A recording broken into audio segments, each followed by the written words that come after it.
কোরআন শুনলে ইমান বাড়ে কার কথা? গান শুনলে ইমান মরে কার কথা? ওটাও আল্লাহর কথা। বাংলাদেশের মানুষ কোরআন পাগল পারা হয় শুনতে হবে।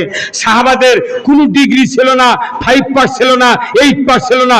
রসুলের মুখে কোরআন শুনে শুনে তারা একজন ফকিহ, মুহাদ্দিস, তাফসীরকার হয়েছিলেন। কথা ঠিক কিনা? আমাদের বাংলাদেশে প্রায় মানুষ শিক্ষিত। কোরআন শুনলে আপনার ইমান বাড়বে কার কথা? ভাইরা আমার, আমি আপনাদেরকে বলতে চাই, কোরআনুল কারীম আল্লাহ নাজিল করেছেন মানুষগুলিকে মুক্তি দেওয়ার জন্য। দুনিয়ার থেকে বিদায়ের পর মানুষ জান্নাতে যাবে। আমার রাসূল বলেছেন, ও দুনিয়ার মানুষেরা, তোমরা যদি দুনিয়াতে কল্যাণ চাও তাহলে কোরআনের জ্ঞান অর্জন করো।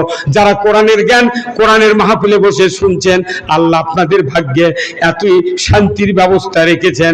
আমার রাসূল বলেছেন, যারা কোরআনের কথা দিল দিয়ে শুনবে, অন্তর দিয়ে বুঝবে, আর আগামীকাল থেকে আমলের চেষ্টা করবে, আল্লাহ তাআলা তাদের অতীত জীবনের তামাম গুনাহগুলি মাফ করে দিবে। গুনাহ মাফ করার মালিক কে? আল্লাহ। এমনি কি হবে? সার দিলে যেরকম, ইউরিয়া দিলে যেরকম ধান কালো হয়, কোরআন শুনলে ইমান কালো হয়। যে ইমানের শক্তি নাই, এই ইমান হলো টুটটুরে লাউ। আলুর গাছ লাগাছেন, এই যে সার দিচ্ছেন, পানি দিচ্ছেন, তাও পাতা কুঁকড়ি যখন লাগে, ওই আলুর গাছে আপনার মাথা ঠিক থাকে? পাতা যদি কুঁকড়ি লাগে, ওই হাজারো চেষ্টা করলে ও আলু হবে না, খালি কাই। আমাদের বাংলাদেশের মানুষের অবস্থা হয়ে গেছে, কোরআন না শুনে না শুনে ওই ইমান কুঁকড়ি লেগে গেছে। কতক্ষণ লেগে কুকরি লেগেছে। যতই এই দেখেন, বেলা ডুবিছে 5টায়, 5টার পর পরই বেল ডুবিছে। এই 11টার সময় আমি আসছি মঞ্চ দেখি, তাহলে 5-6 ঘন্টা আমি ঘরের মধ্যে বসে আছি। বারবার ফজলু ভাই কই, ভাই কখন? বলছে 10টায় আসেন। এখন এই 1 ঘন্টা বক্তৃতা না করতে ওই খেলে উঠে যাচ্ছে ইয়া চৌকত, তাহলে এখন টেপলার মারে ইঙ্গের থোয়া লিখবি। কি হুজুর, তাবারক করা লাগবে, সব বাদ দিয়ে তাবারক করা লাগবে। আপনি বক্তৃতা শুনবেন, তাবারক করবেন না, খালি বাচ্চা বাচ্চা মানুষ খিলেলে হবে কি? যারা ওয়াজ শুনবি তারকেও খিলেবেন না, আপনি কয় বাচ্চা বাচ্চা খেলে লাভ কি? কি গতকালকে মাহফিল আমি বলছি, আপনি যদি চাউল না থাকে আমার স্লিপ দিব, শান্তার বেলাল হাফেজের কাজ যাবেন, আমার কথা বলবেন, 4 বস্তা চাউল দিবি, 2.5 মণ বস্তা। আপনি তাবারক করবেন। মানুষ সারা রাত থেকে তাবারক না হলে কি অসুবিধা নয়? জাউই যদি শ্বশুর বাড়ি যাচ্ছে, এই যে সবার দিন তাও আছে, জাউই যদি খালি বাড়ির মধ্যে ঢুকিছে, শ্বশুর যদি দেখে জাউর হাতে কোনো কার্টুন নেই, ওই মুখ দেখা করে লোক আছে, জাউই জাউই খালি মিষ্টির কার্টুন কিনে নি, শ্বশুরের মন খারাপ। ঠিক আছে ছোট ভাই, পাগল এরা আশরাফুল মখলুকাত। আগামী তো হবে ইনশাআল্লাহ। ভাইরা আমার, ও আমার মা বোনেরা, আমি আপনাদেরকে কিছু কথা বলবো। যারা আমার সামনে বসে আছেন, স্বামী যারা বসে আছেন, বলুন তো দুনিয়াতে বেঁচে থাকতে কারা কারা স্ত্রীদেরকে জান্নাতি বানাবেন? একটু হাত তুলে আমি দেখতে চাই। কারা কারা স্ত্রীকে জান্নাতি বানাবেন তারা একটু হাত তুলে দেখান। আল্লাহু আকবার। আমার নবী বলেছেন, দুনিয়ার কোন স্বামী যদি তুমি জান্নাতি হতে চাও, তোমার স্ত্রীকে বেঁচে থাকতে জান্নাতি বানাও। জান্নাতি বানাতে হবে। স্ত্রী জান নাই, তাই তো মনে মনে বলতেছে আমার স্ত্রী মরে গেল, বেঁচে থাকতে করলেন না কে হুজুর? কি তাই না?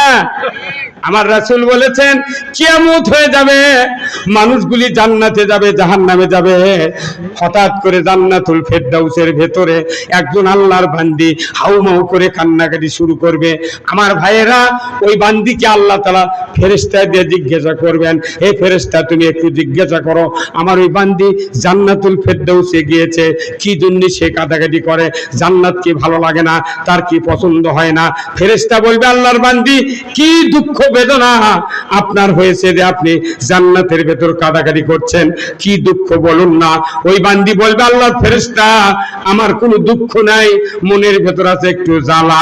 জোরে কোন ঠিক কিনা? তোমার সেই জ্বালাটা কি? বলে আমি দুনিয়ার জমিনে 70 বছর বেঁচেছিলাম, আমার আমার একজন চরিত্রবান প্রাণপ্রিয় স্বামী ছিলেন, তাই উনি আমাকে বিবাহ করার সময় মোহরানা পরিশোধ করে দিয়েছিলেন। আর ওই স্বামীটা আমাকে বাড়িতে এনে ইসলাম বুঝে দিয়ে, কোরআন বুঝে দিয়ে আমাকে দিন ইসলামের পথে চলার জন্য সহযোগিতা করেছিলেন।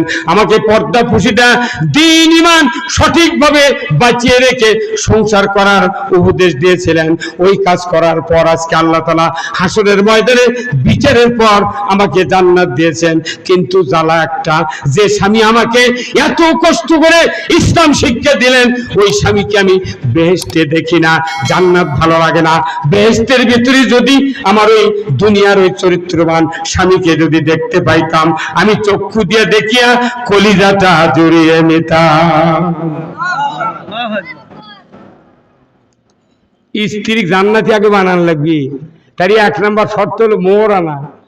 কি যে হুজুর বিয়া পড়াচ্ছে ওরই মোহরানা শোধ করেনি, কথা করে যেগুলো হুজুর দুপুর রাত্রে ডাকে বিয়ে পড়াচ্ছে, যে হুজুর মানে গ্যাপ মার্কা বিয়ে গন্ডগোল লেখা, রাত্রির বয়স হয়নি যে হুজুর রাত্রে ডাকে বিয়ে পড়াচ্ছে। আমার মতো হুজুর রাতের 12টার সময় জীবনে বিয়ে পড়ায়নি, যার কেউ ডাকে যাবে ওই হুজুরেরই মোহরানা পরিশোধ হয়নি। যার যে হুজুরের বিয়ের মোহরানা পরিশোধ বাকি, ওই যে বিয়ে পড়াবি ওটা কি শোধ হবি? হ্যাঁ ভাইরা আমার, আল্লাহ নবী বলেছেন, যে ব্যক্তি বিবাহ করলো মোহরানা পরিশোধ করলো না, অর্থের বিনিময়ে জুমাজুমির বিনিময়ে মোহরানা পরিশোধ করলো না, কিয়ামতের ময়দানে ওই ব্যক্তি জানাকারের কাতারে উঠবে। তাহলে আমাদের মায়েদেরকে সচেতন থাকতে হবে। মা ও আমার বোনেরা, যদি আপনার স্বামীকে বাঁচাতে চান, আপনি বাঁচতে চান, তাহলে আপনার বলা লাগবে, প্রাণের স্বামী ও নইমের বাপ, তুমি তো 20 বছর আগে বিয়ে করছো, দেখতে দেখতে 3-4টা সন্তান হলো, আমার মোহরানা তুমি কতদিন শোধ করবে? হ্যাঁ, সব দোকানদার বাকি দেয়, তাও মাঝে মধ্যে চায়, ভাই আলু তুলিছো, কাঁচা পড়তে তুলিছো, টাকাটা পামু দিবে না? বাকি দিলে চায় না। আর আমাকে স্ত্রী ভয়ে চায় না। আমার কাছে আসছিল, এদের মানিক ভাই জানে, ওই মানিক ভাই যার সাথে খুব মিল, ওরই দাদি। আমরা জানাজা গেছি, তো করতে পারে এনা রুহুল আমিন, তুমি মাপটা লাও তো, দেখো তো ওই লোকের বউ মাপ দিয়েছে নাকি মোহরানার দাবি। আমি নিজে গেছি, যা শুনেছি, আমি মামার মোহরানা শোধ মাপ দাবি মাপ দিয়েছেন, কোথায় জ্যাংকা আমার দেখিছে উনকে মাপ দিচ্ছি। এখনকার বাংলাদেশের যুবতী, শিক্ষিত যুবতী, ওই বিয়ে দিতে পালসার গাড়ি দিয়ে ওই 500 রাত্রিতে কাছে, এ নাসিমা, তুই যদি মোহরানার দাবি মাপ না দিস তো কাজ করবো না। 1.5 লাখ টাকা 2 লাখ টাকা দিয়ে গাড়ি দিছে, উনি যদি প্রথম দিনে কাজে হয় তাহলে সমস্যা নয়। তুই মুখ দেখ কাছে মাপ দিলাম, পরে 6 মাস পর মারছে চর, কোথায় তোকে মুখ দিয়ে মাপ দিয়েছিল, অন্তর দিয়ে দিইনি। দেখা এগুলো ওরা জানে। মেলা মহিলা আছে, মোবাইল স্বামীর নাম লেখা নাই, ওটি লেখা তুই জান লেগেছে, জান লেগেছে। স্বামী এখন কোথায় আমার নাম্বার জানে, রিং দিত, তো রিং দিছে, ওই নাম্বারটা ওর বইয়ের রিং দিছে, দেখে ওর নাম ওঠেনি, জান লেগেছে। কে জান? কে আমার নাম জানিস না? করতে জানো আর করতে মেলা টাইম লাগে। না মোহরানা পরিশোধ না করলে বেকায়দা। মোহরানা পরিশোধ ছাড়া কিয়ামতের ময়দানে জাহান্নাম থেকে বাঁচার উপায় নাই। আল্লাহ বলবেন, ফেরেশতা আমার ওই বান্দির কলিজা ফেটে যায়, ওই চরিত্রবান স্বামীর মহব্বতে 70 বছরের একটা জীবন অতিবাহিত করে কিয়ামত পর্যন্ত কবরে শুয়ে থাকলো, তারপরে হাসরের ময়দানে জান্নাতে দিল আল্লাহ। এত সুখ সুবিধার পরেও যে স্বামীটার কথা স্ত্রী বলে না, তাহলে ওই স্বামীটার চরিত্র কত ভালো। আল্লাহ বলবেন, ফেরেশতা এই বান্দির স্বামী কোন বেহেশতে আছে দেখো। ফেরেশতা খুঁজতে খুঁজতে খুঁজতে 8 নম্বর জান্নাতে দেখবে আল্লাহর একজন বান্দা ফুঁকিয়ে ফুঁকিয়ে কান্নাকাটি করছেন। ফেরেশতা বলবে, আল্লাহর বান্দা কি হয়েছে আপনার, কেন কাঁদেন, দুঃখ বেদনা কিসের? ওই লোকটি বলবে, আল্লাহর ফেরেশতা, দুনিয়ার জমিনে আমি 80 বছর বেঁচেছিলাম, আমার একজন চরিত্রবান মুমিনা সলেহা স্ত্রী ছিলেন, ওই স্ত্রীকে আমি দ্বীন ঈমান শিক্ষা দিয়া মহরণের পরিশোধ করে ইসলামের পথের প্রতীক তৈরি করেছিলাম, কিন্তু মরণের পর থেকে আজ পর্যন্ত দুনিয়ার ওই চরিত্রবান মুমিনা সলেহা স্ত্রীকে আমি চোখে দেখি না, জান্নাত আমার ভালো লাগে না। আজকে বেহেশতের ভেতরে যদি আমার ওই দুনিয়ার চরিত্রবান মুমিনা সলেহা স্ত্রীকে যদি দেখতে পাইতাম, কলিজাটা জড়িয়ে নিতাম। আল্লাহ বলবেন, ফেরেশতা মুহূর্তকাল দেরি করো না, কোনো চিন্তা করো না, যে বান্দি স্বামীর কারণে জান্নাতুল ফেরদাউসে আমি আল্লাহ দিয়েছি, ওই স্বামীর সমস্ত আমল আমি কবুল করে নিয়েছি, কিন্তু দুঃখ স্বামী তার স্ত্রীর কাছে নাই, স্ত্রী তার স্বামীর কাছে নাই। আমি ইচ্ছা করলে 1 নম্বর জান্নাত থেকে ডিমোশন দিয়া স্ত্রীকে স্বামীর কাছে দিতে পারতাম, কিন্তু দিব না। এ আমার ফেরেশতা, ওই স্বামীকে প্রমোশন দিয়ে আমি ওই 1 নম্বর জান্নাতুল ফেরদাউসে স্বামীকে দিয়ে দিলাম। জোরে কন্যা মারহাবা।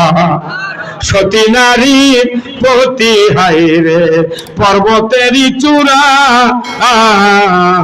অসতী নারীর প্রতি ভাঙ্গা নায়ের গোড়া, খালি পায়ে হাঁটা ভালো কষা জুতা যারো, দেশ হতে বিদেশ ভালো কল্যাণ নারী যারো। নাম হলো ময়না, গাল ফুলা তাকে কথাই কয় না, চিরা গাছে শাড়ি আজি যদি কিনা না দাও চলে যাব কিন্তু বাপের বাড়ি। পাওয়া লক্ষ্যই থাকে, যা চলে যা। নিজের স্ত্রীকে পর্দায় রাখতে হবে, নামাজি বানাতে হবে, মোহরানা পরিশোধ করতে হবে, তবে আপনার একটি জান্নাতি পরিবেশ তৈরি হবে।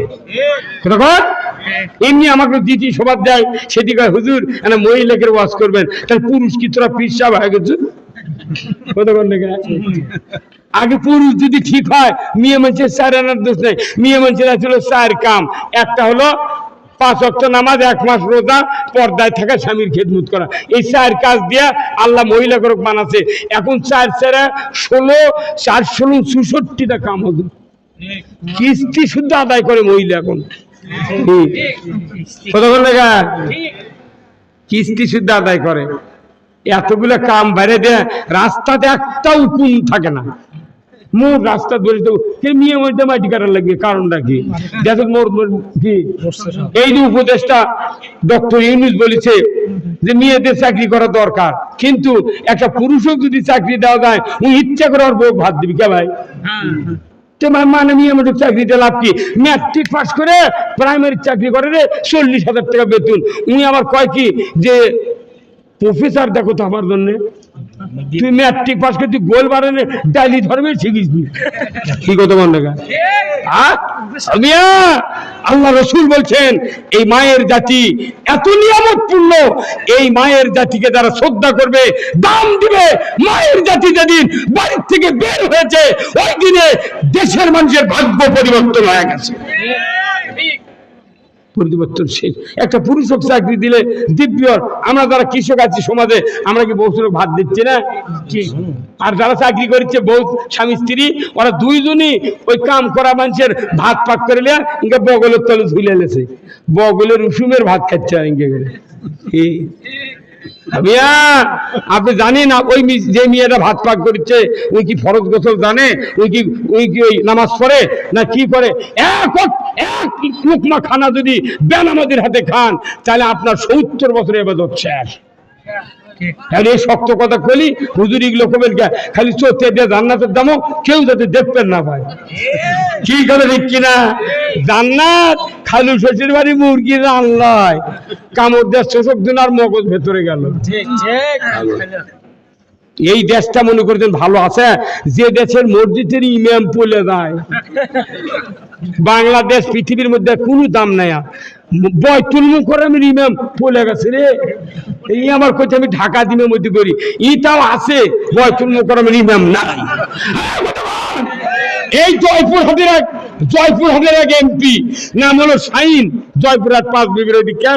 আমি তো আমার আগামীকালকে জয়পুরহাট সভা আছে। এক এমপি কছে হযরত শেখ হাসিনা। কি মরদ রে বা, কি কথা? একটা মুলুবির নামের আগে হযরত কবে চায় না? গাঁৱত যদি মুলুবি থাকে ওই গাড়ি একটা মানুষও হযরত মাওলানা কয় না, আর ওই করছে হযরত শেখ হাসিনা। বাপরে! আবার কাফিলউদ্দিন সরকার করছে শেখ হাসিনা জান্নাতি, উনি আবার পয়লা গেছে। লাভ কি? এগুলা তেলবাজি করে করে দেশের মোটটা মানুষ ক্ষতি করছে। আর কথা ঠিক কিনা? হ্যাঁ, কি কথা রে? কয় 41 সাল আলটিমেটাম। কোন দিকে আছে এখন? তাও মাঝে মধ্যে হুঙ্কার মারিচ্ছে। ওই আগলা মিছিলের ছবি এখন দিয়ে ফেসবুকে ছাড়িচ্ছে, দিয়ে বাংলার মানুষ চটঙ্গা বানাচ্ছে। কি ভাই, ওগুলার ওই ধান্দাবাদ। বাংলাদেশের মানুষের এক ফোঁটা রক্ত থাকা পর্যন্ত এই বাংলাদেশে আবার ওই কয় মন্ত্রী আর ওরা আসতে পারবে না, পারবে না।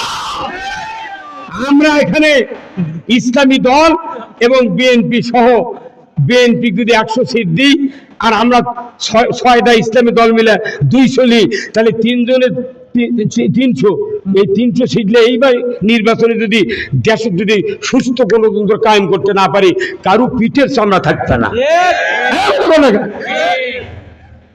আমরা যদি চালাপালি করি শেষ, শেষ, এটা শেষ। বাতাম ফাটাবি আমার, কতক্ষণ না? কোথায় মুসলমান? এই দেশটা যে সুযোগ দিয়েছেন আল্লাহ, এই সুযোগ একবার কাজে লাগাতে হবে। আমরা বহু দেখেছি। কি কতক্ষণ দেখা? তুই মানুষ মারিছে রে। এই নন্দীগ্রাম থানা একটা সভা আমার করবে দেয়নি। এই 5 বারে 3 বছরের সভা নেওয়া আছে। এইবার এখন হবি ডিসেম্বরের 22 তারিখে। কি কথা রে? আমার এটি জন্ম, কত পারমিশন নেওয়া লাগবে। আয় এখন আমার থেকে পারমিশন লে আয়।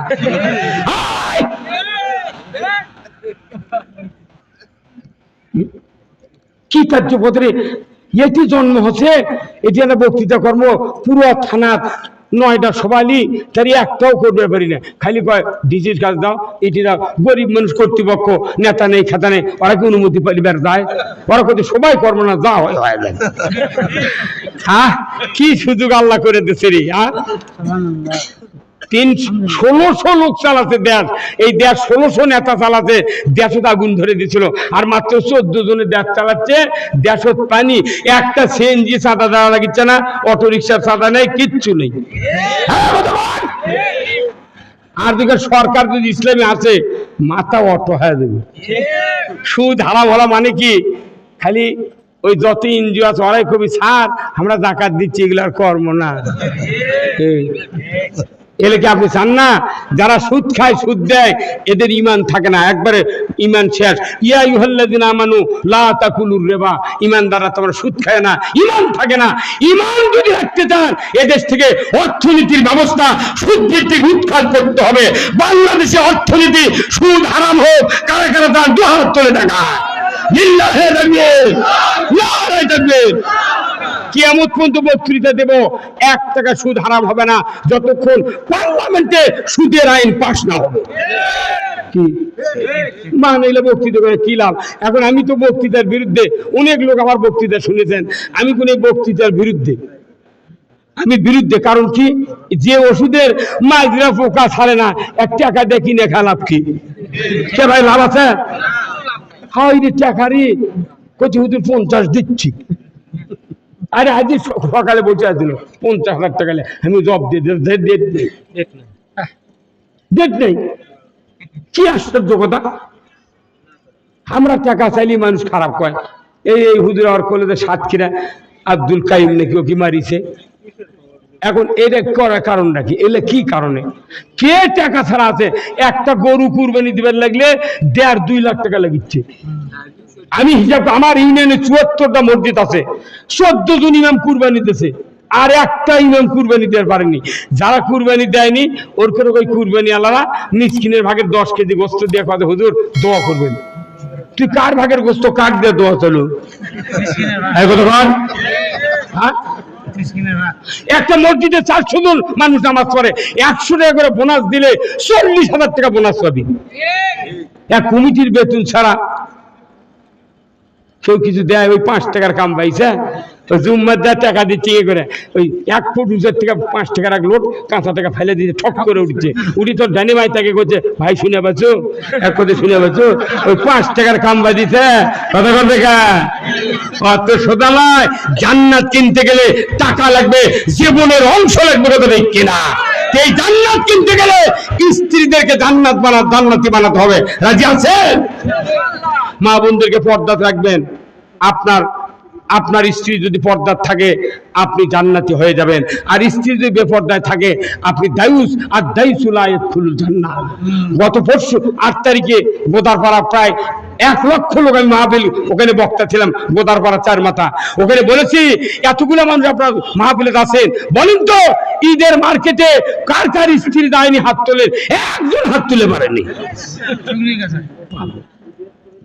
কোন ইমাম বলে না? আমি একটু বলি, এই যে এতগুলো লটারি ছাড়লো, মাথায় নষ্ট মামা। 2300 সিএনজি দিয়ে বগুড়ার 11টা উপজেলার বাজারে বন্দরে 2300 সিএনজি দিয়ে লটারি পেয়েছে এই জয়পুরহাটের রাজধানী। 20 টাকা দিয়ে R15 গাড়ি পাচ্ছে, তাই দিয়ে আবার ট্রাকত করে ধুমধাম করে আনবার কাছে। আমার গ্রামের ভাটরার থেকে একটা পাচ্ছে, আমাকে এখন করছে হুজুর দোয়া করবেন আমি গাড়ি বাঁচি। আল্লাহ তোর মৃত্যু দেয়,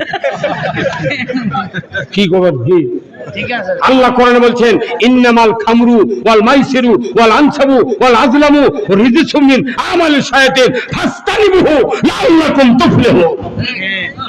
নিশ্চয় মদ, জুয়া, লটারি, মূর্তি পূজা এইগুলি হারাম, শয়তানের কাজ। এর থেকে পরে যদি থাকো তোমরা সফল কাম হবে। যেরকম আল্লাহু আকবার। আমি সেদিন মাহফিলে গেছি, আপনার এইদিক হচ্ছে রংপুর তারাগঞ্জে, ওখানে ওসি সাহেব এসে বসলো, নতুন ওসি এসে বসলো, তারাগঞ্জ থানার বসলো, উনাকে বক্তৃতা দিয়ে দিচ্ছে, উনি উঠেই করছে আপনারা মাদক দ্রব্য থেকে দূরে থাকবেন, মাদক যান আপনাদের ছেলে মেয়ে কেউ যান খায় না। ওটি বসতি আমি ফাটাছি কেন? এই জনগণ তুই মদ হারামের কথা কর, মানে তুই সরকারকে আইন করবে কবু, যাই মদ খাবি তাকে 80টা বেত্রা খাত দাঁড়িয়ে থেকে এক একটা বাড়ি হবি 10 কেজি ওজনের। 80টা বেত্রা খাত যদি একটা বাবা ঘোর, একটা ইয়াবা ঘোর, গাঁদা ঘোরের পিঠে যদি ফালান হতো, আমার দেশ থেকে মদ, ইয়াবা, জুয়া, লটারি সব বিদায় হয়ে যেত। ই কত খবে না? ওই করছে সাধারণ মানুষ করছে আপনার সাবধান হবেন, পাগলের ভূত। ওসি করছে মরদে আছে রে, কতক্ষণ দেখা গরু চুরি হয় ধরা পড়ে না, হুন্ডা চুরি হয় ধরে পারে না, খালি কয়তে জামাতের লোক উমুকের বাড়ির 10 জন বই লিয়া মিটিং করছে, গোপন তথ্যের ভিত্তিতে আমরা গ্রেপ্তার করতে সক্ষম হয়েছি, জিহাদি বই সহ আর ওই নাশকতার পরিকল্পনার ককটেল বানানোর সরঞ্জামাদি সহ। তুমি এগুলো ধরবে পারো, আর তুমি গরু চুরি, হুন্ডা চুরি ধরে পারো না। আজকে জনগণ সোচ্চার। আমার দেশে কোরিয়ান চালান আছে, কথা ঠিক কিনা? এই কোরিয়ান চালান নেই কেন? কোরিয়ান চালাবো, আমার একটা কোরিয়ান আছে। ধান গামন হচ্ছে, মিটার চুরি করলে গেছে রে, যা মিটার ওই নাম্বার দিয়ে করছে, হুজুর আমার ম্যানেজার করছে যে 8,000 টাকা দিলি মিটার অমুক দেখা যাচ্ছে কয় তুমি অচিক করছি। আমি সেটা অচিক করছি, জাহাঙ্গীর অচিক আমি 5 তারিখের পরে করছি। এ সাহস কি? আমাকে পরিশ্রমের ধান দিয়ে ভাত দেয়া সারা দেশের মধ্যে রেজেক হয় কি ভাই? এর কিরে মিটার চুরি করে কিচ্ছু হয় না। সাহস কিরে? ক্রাইম কন্ট্রোল মিটিং করলে ওরা 14 জগ পানি খাবি। ওরকে সরকার বানাচ্ছে মানুষের নিরাপত্তার জন্য, ওরা খালি দলীয় লোক নিরাপত্তা দিয়া আমাকে খালি ডাল ডলিচ্ছে। এইভাবে পৃথিবী যদি চলতেই থাকে মানুষের শান্তি আসবে না। শান্তি আসার একমাত্র কিতাব, তার নাম কি? কোরআন। এই কোরআনের মাহফিল থেকে আমি আপনাদেরকে বলতে চাই, আজকে যারা এই চাপিলাপাড়া ওয়াক্তে মসজিদের জন্য মাহফিলে অনেকক্ষণ ধরে বসে আছেন, রাত্রি গভীর হয়ে গেছে ভাই, আমি আপনাদেরকে বলবো, রাসূল বলছেন মান বানা মসজিদান বানা আল্লাহু লাহু বাইতান ফিল জান্নাহ। যে ব্যক্তি মসজিদ তৈরি করার জন্য অর্থ দিল, টাকা দিল, পয়সা দিল, শ্রম দিল, জায়গা দিল, আমার রাসূল বলছেন কিয়ামতের ময়দানে ওই ব্যক্তিকে আল্লাহ তাআলা জান্নাতের ভেতর বালাখানা দিয়ে দিবে। জোরে কোন আল্লাহু আকবার। আমার ভাইয়েরা আসুন, মা বোনেরা আসুন, আমি আপনাদেরকে অনুরোধ করব এই শেষ সময় গভীর রাত আল্লাহর ঘর মসজিদের জন্য যারা অর্থ দিবেন আমি আপনাদের জন্য দোয়া করব, আল্লাহ তাআলা যেন জান্নাতে বরকত দিয়ে দেন। ভাই একটু রুমাল নিয়ে ভেতরে ঢোকেন, যার যা পকেটে আছে একটু দেন, আর যারা 2000, 1000, 5000, 10,000 টাকা দিবেন আমি আপনাদের জন্য দোয়া করব, আল্লাহ তাআলা যেন